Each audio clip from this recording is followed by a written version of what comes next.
Hello लोगोफोर बरायबाय बड जब info अफिशियेल इउट्यूब चेनेलाव आं आसा खालामो नोंथांमोना गासैबो मोजां दङ।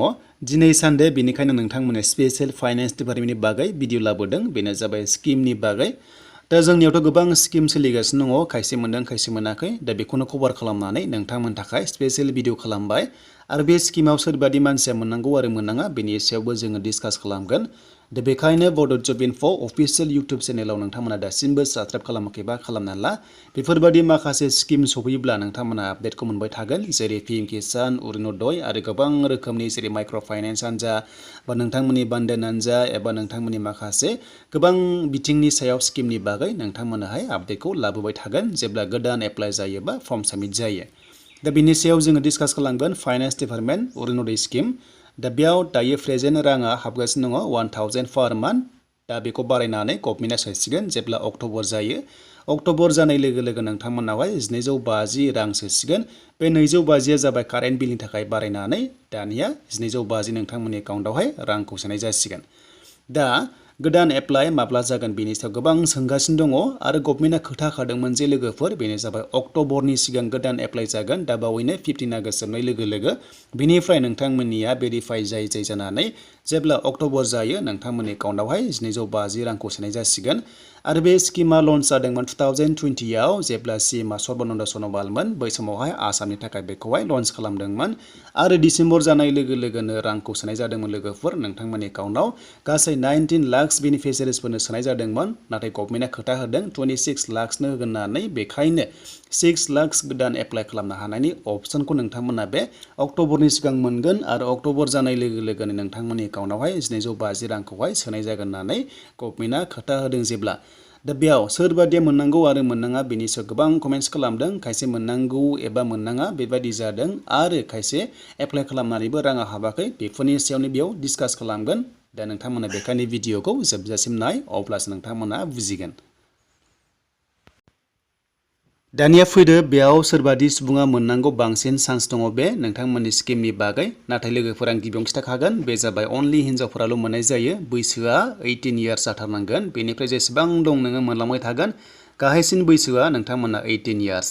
दा बे समनि फर्म फिलआपनि माखासे फर्मा बेबादिमोन आरो बे समनि सिएमआ जाहैबाय सर्बानन्द बिथाङानो लन्च खालामदोंमोन आरो फाइनेन्स मिनिस्टारा हिमन्तमोन। दाथ' सोलायबाय, नोंथांमोनाथ' मिथिखागौ हिमन्तआ सिएम जाबाय। अब्ला बिनि पिक्सारा लग'आ चेन्जबो जानो हागौ एबा जाखागोन आरो फाइनेन्स मिनिस्टारनि बेयाव माखासे लग' थानो हागौ। स' बिनिफ्राय जोङो नायगोन दानिया बे फर्मावहाय माबादि रोखोमनि दङमोन जों बेखौ दानिया फारि फारि बेयाव नायनोसै फैदो। दा जोङो फिलआप खालामबा डिस्ट्रिक्ट बेयाव टाइप खालामदो, बेनिफ्राय गामि बा रुरेलाव होदो नोंथांमोना, बेनिफ्राय डेटखौ होदो नों जेब्ला साबमिट खालामगोन। बेनिफ्राय ब्लक नेम दङ, स' नोंथांमोना ब्लक नेमाव होदो। बेनिफ्राय ग्राम पन्सायत एबा टाउनाव दङ। दा जोंना बिसिडिसि नालाय जोंना बिसिडिसि नामखौ होनांगौ आरो भिलेज नेमखौ नोंथांमोना होदो एबा वार्ड नाम्बारखौ नोंथांमोना होना लादो।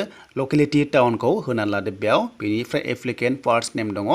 एप्लिकेन्ट फार्स्ट नेमाव मा खालामनांगौ बेनो जाबाय नोंनि फार्स्ट नेमखौल' बेयाव नोंथांमोना लिरनांगोन। अके, बेयाव नोंनि जास्ट नामखौ लिरदो। बेनिफ्राय मिडल नेम दंबा नोंथांमोना होदो, गैयाबा नांला। लास्ट नामाव टाइटेलखौ होदो बेयाव।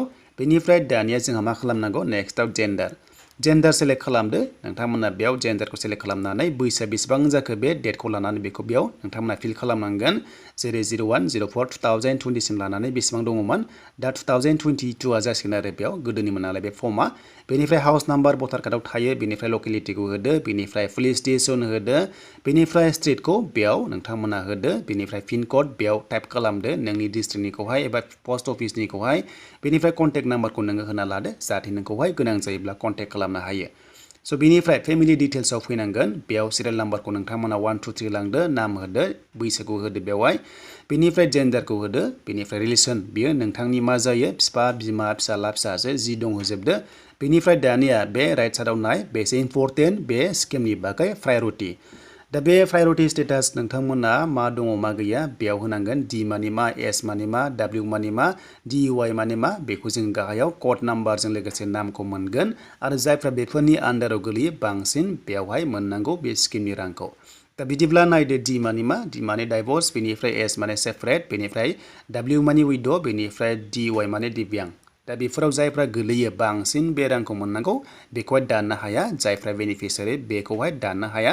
जेब्ला भेरिफिकेसन जायो अब्ला एसेबो दाननो हाया आरो बिथांमोना बे स्किमाव बांसिन चान्सआ दङ एबा मोनथारनांगौ। दा बे जाबाय अके स' बेनिफ्राय जोंहा बेंक एकाउन्ट डिटेल्सआव फैनांसिगोन दा बेंक एकाउन्ट डिटेल्सआवनो बांसिन गाज्रि खालामो मिस्टेक खालामो जायनि जाउनावहाय राङा हाबनाय जाया थ' नोंथांमोननि माखासे फिल खालामनाय एकाउन्ट नाम्बार ब्रान्च बेनिफ्राय एफसि कड बेफोर मिस्टेक जायोब्ला राङा हाबा बेखायनो जेब्ला फर्म साबमिट खालामो नोंथांमोना बेखौ प्रपारलि एबा मोजाङै फिल खालामनांगौ जाहाथे नोङो एसेबो प्रब्लेम जायोबादि फिउचारावहाय दा बिदिब्ला जों मा खालामनांगोन फैदो दानिया जों बेयाव नायनोसै स' दानिया आइएफसि क'डखौ होदो बेंक नाम बेनिफ्राय बेंक ब्रान्च नाम बेनिफ्राय बेंक एकाउन्ट नाम्बारखौ नोंथांमोना मोजां फिल खालाम बेनिफ्राय एनुवेल इनकामा नोंथांमोना हमना ला 90,000 एबा 1 एल जायखिजाया सार्केल अफिसनिफ्राय जि मोनबोयो बेखौनो होथारनांगोन थ' नोंथांमोना बेखौहाय एप्लाइ खालामबा नोंथांमोननि इनकाम सार्टिफिकेट नांगोन बेयाव नोंथांमोना गोसोआव लादो बे मोनसे डकुमेन्ट्स जाबाय बेनिफ्राय नोंथांमोना डकुमेन्ट्सखौहाय मा साबमिट खालामबावनांगौ माखासे आदार्सआ एबा सापर्टिंआ बेनो जाबाय नोंथांमोननि बेंक पासबुक फ्रन्ट पेजखौ नांगोन एटाच खालामना हरफानांगोन आरो येस होनांगोन नोंथांमोना गासैयावबो स' बेनिफ्राय नेक्स्टआव जोंहा सापर्टिं डकुमेन्ट्स होनोब्ला बे जाबाय नोंथांमोननि रेशन कार्डआ बे सोलिगोन बेखौ नांथारगौ जायो रेशन कार्ड एबा नोंथांमोननि माखासे डिटेल्स जेरैहाय नोंथांमोननि आधार कार्ड पेन कार्ड भटार कार्ड बेखौ होदो बक्सआव टिक मार्क होजोबदो मोननैयावबो बेनिफ्राय साइनखौ नोंथांमोना सिगनेचाराव होना लादो स' बेनिफ्राय दानिया जोंहा मा खालामनांगौ अफिस इउसाव जेबो लिरनांला एक्न'लेजमेन्ट रिसिप्टखौ नोंथांमोना मोननो हागौ लास्टआव जेब्ला एप्रुभ जायो एप्रुभ मोनसे अपसन दंना बे एप्रुभ जायोब्ला मोनगोन आरो नाथाय टाइम लायो दा एप्रुभ जाबासो नोंथांमोननि राङा हाबगोन एबा भेरिफाइड जाबासो नोंथांमोननि प्रसेसा जागायो आरो जेब्ला प्रसेसा साक्सेस जायो अब्ला नोंथांमोननि एकाउन्टआवहाय राङा सोनाय जासिगोन आरो दा जायखिजाया नोंथांमोनाहाय 750 रांखौ अक्ट'बराव मोनखागोन होनना बुंखादों गभर्नमेन्टआ आपडेट होखानायसो दा बिनि सिगां एप्लाइ जागोन आरो जेब्ला एप्लाइ जायो नोंथांमोना आपडेटखौ लाबोगोन बेखायनो जायफ्रा चेनेलाव गोदानै फैदोंमोन बड' जब इनफ'आवहाय नोंथांमोना साबसक्राइब खालामना लानो हागोन जेब्ला स्किम सफैयो नोंथांमोना आपडेटखौ मोननाय बायदि